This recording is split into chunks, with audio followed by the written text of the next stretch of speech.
आए एक भाई है, अभी हम बेटे फ्याज के साथ मिलके ये शेयर करेंगे। मैं चाहता हूँ कि भाई फ्याज खुद अपनी ज़ुबान से ये सारा कुछ बताए कि खुदा ने क्या इनकी ज़िंदगी में काम किया है, जिसके वसीला से खुदा ने इनको बड़ी कर दी और ये गवाही देना चाहते हैं। जी भाई फ्याज।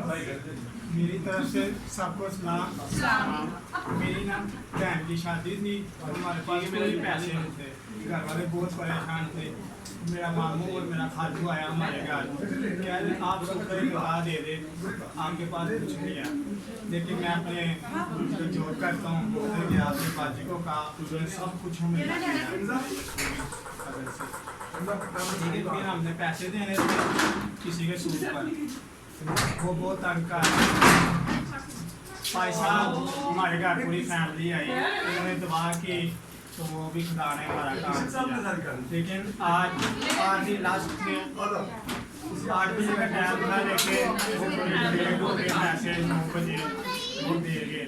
लेकिन आज मेरे खुदा यीशु मसीह का शुक्र है, हम आज़ाद हो गए सुख से। बहुत बहुत शुक्र है। हालेलुया। तो जी जैसे भाई ने बताया कि बहुत सारा कर्जा था इन पर, खुदा ने कर्जे को सारे को ख़त्म किया।